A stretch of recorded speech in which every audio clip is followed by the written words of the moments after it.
بسم اللہ الرحمن الرحیم۔ اولیاء کرام کے ذکر خیر کے سلسلے میں ہماری آج کی ویڈیو حضرت سید پیر مہر علی شاہ رحمۃ اللہ علیہ کی ذات گرامی کے بارے میں ہے۔ معزز ناظرین، اسی مناسبت سے آپ کی حیات طیبہ کو مرحلہ وار 3 حصوں میں بیان کیا جائے گا۔ پہلے حصے میں آپ کا تعارف اور تعلیم و تدریس کے لیے آپ کا سفر، دوسرے حصے میں آپ کا سفر حجاز المقدس اور فتنہ قادنیت کی سرکوبی، جبکہ تیسرے حصے میں آپ کی چند کرامات کا ذکر کیا جائے گا۔ ناظرین سے گزارش ہے کہ تفصیل جاننے کے لیے ویڈیو کو مکمل دیکھیے۔ سلطنت مغلیہ کے خاتمے کے بعد برصغیر مکمل طور پر انگریزوں کے قبضے میں تھا۔ مسلمان تباہی و بربادی کے تاریک دور سے گزر رہے تھے۔ غیر مسلم مغربی مادہ پرست قوم کے نظریات مسلمانان ہند پر غلبہ پا رہے تھے۔ اسلامی اقدار یکسر مٹتی نظر آ رہی تھی۔ معزز ناظرین، یہی وہ دور تھا کہ جب ماہ شریعت، مہر طریقت، مجدد دین و ملت حضرت سیدنا پیر مہر علی شاہ رحمۃ اللہ علیہ یکم رمضان المبارک 1275 ہجری بمطابق 1859 عیسوی بروز سوموار گولڑا شریف، ضلع راولپنڈی میں پیدا ہوئے۔ آپ کے والد محترم کا نام سید نظر الدین شاہ ابن سید غلام شاہ ہے، جبکہ آپ کی والدہ محترمہ کا نام حضرت معصومہ موصوفہ بنت پیر سید بہادر شاہ ہے۔ آپ کا سلسلہ نسب 25 واسطوں سے حضرت سیدنا غوث الاعظم رحمۃ اللہ علیہ سے اور 36 واسطوں سے حضرت سیدنا امام حسن رضی اللہ تعالی عنہ سے جا ملتا ہے۔ معزز ناظرین، آپ کے والدین اور حضرت پیر سید فضل الدین رحمۃ اللہ علیہ، جو آپ کے والد کے ماموں اور آپ کے شیخ طریقت تھے، پہلے ہی یہ بات جانتے تھے کہ اس گھر میں ایک نورانی چراغ روشن ہونے والا ہے۔ مزید یہ کہ آپ کی ولادت سے چند روز پہلے ایک عمر رسیدہ مجذوب بزرگ خانقاہ میں آ کر مقیم ہو گئے اور عنقریب پیدا ہونے والے مقبول خدا کی آمد اور زیارت کا ذکر کرتے تھے۔ چنانچہ جب آپ کی ولادت ہوئی تو یہ مجذوب حرم سرائے کی ڈیوڑی میں پہنچے اور آپ کو باہر منگوا کر ہاتھ پاؤں چومے اور رخصت ہو گئے۔ معزز ناظرین، حضرت پیر مہر علی شاہ رحمۃ اللہ علیہ نے صرف 4 سال کی عمر میں پڑھنا شروع کر دیا۔ ناظرہ قرآن مجید پڑھنے کے لیے آپ کو خانقاہ کی درسگاہ میں اور اردو و فارسی وغیرہ کی تعلیم کے لیے مدرسہ میں داخل کرا دیا گیا۔ قوت حافظہ کا یہ عالم تھا کہ قرآن مجید کا سبق روزانہ آپ حفظ کر کے سنا دیا کرتے۔ قرآن کریم پڑھنے کے بعد انگ ضلع خوشاب میں حضرت پیر مہر علی شاہ نے مولانا غلام محی الدین ہزاروی سے صرف و نحو، قافیہ، منطق، اصول، معقول، ریاضی اور مختلف علوم و فنون کی کتابیں پڑھیں۔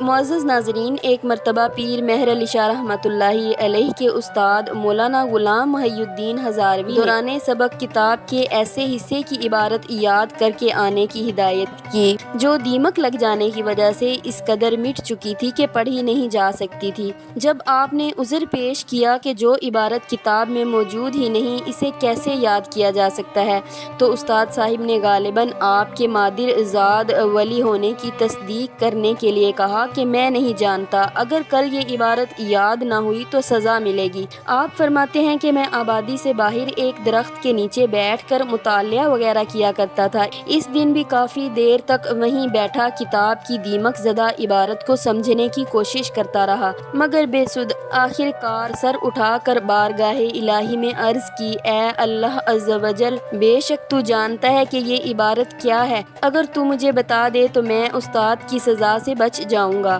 یہ کہنا تھا کہ اچانک درخت کے پتوں میں ایک سبزی مائل عبارت نمودار ہوئی، جسے میں نے حفظ کر لیا اور اسی وقت جا کر وہ عبارت استاد صاحب کو سنا دی۔ انہوں نے کچھ شبے کا اظہار کیا۔ میں نے کہا، مجھے اس کے صحیح ہونے کا اس قدر یقین ہے کہ اگر اس کتاب کے مصنف بھی قبر سے نکل کر آ جائیں اور اسے غلط کہہ دیں تو میں ہرگز نہ مانوں گا۔ چنانچہ استاد صاحب اسی روز راولپنڈی گئے اور ایک مکمل نسخے سے میری سنائی ہوئی عبارت کو ملا کر دیکھا تو صحیح پا کر نہایت حیران ہوئے۔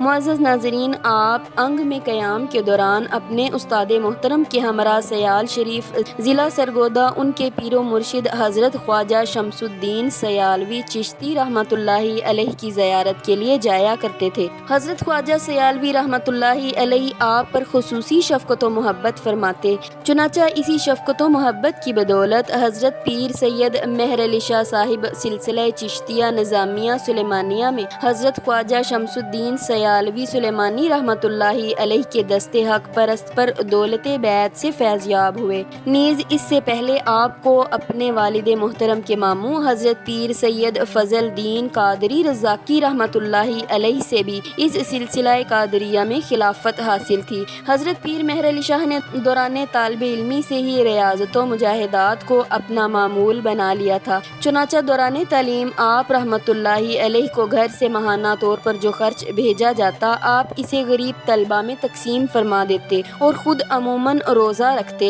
آپ کے اس اثار اور جود و سخا کو دیکھ کر وہاں کے تمام طلباء اور دیگر لوگوں کے دلوں میں آپ کی عقیدت و محبت گھر کر گئی۔ معزز ناظرین، حضرت پیر مہر علی شاہ رحمۃ اللہ علیہ نہ صرف خوف خدا اور عشق مصطفیٰ صلی اللہ علیہ وآلہ وسلم رکھنے والے بزرگ تھے بلکہ حقوق العباد کا بھی بہت لحاظ رکھتے تھے۔ اسی سلسلے میں آپ سے ایک واقعہ شیئر کرتے ہیں کہ انگ ضلع خوشاب کی آبادی سے کچھ فاصلے پر ایک ویران مسجد تھی جس کے متعلق لوگوں میں مشہور تھا کہ یہ مسجد آسیب زدہ اور جنات کا مسکن ہے، اس وجہ سے کوئی بھی شخص شام کے بعد ادھر کا رخ نہ کرتا تھا۔ لیکن حضرت پیر صاحب رحمۃ اللہ علیہ کا معمول تھا کہ روزانہ عشاء کی نماز کے بعد اسی مسجد میں جا کر اپنے وظائف اور اوراد پڑھا کرتے تھے، البتہ اپنے اسباق اور درسی کتابوں کا مطالعہ وہاں سے واپس آ کر مدرسے میں کیا کرتے تھے۔ آپ فرمایا کرتے تھے کہ اس مسجد میں جانے کی ایک وجہ یہ بھی تھی کہ مجھے بعض وظائف بلند آواز میں پڑھنے ہوتے تھے، لہٰذا میں نہیں چاہتا تھا کہ میری آواز دوسروں کے آرام و سکون میں خلل کا باعث ہو۔ معزز ناظرین، حضرت سید پیر مہر علی شاہ کی ذات گرامی اور آپ کے حالات زندگی کے بارے میں مکمل جاننے کے لیے ہماری آئندہ آنے والی ویڈیو کو ضرور دیکھیے۔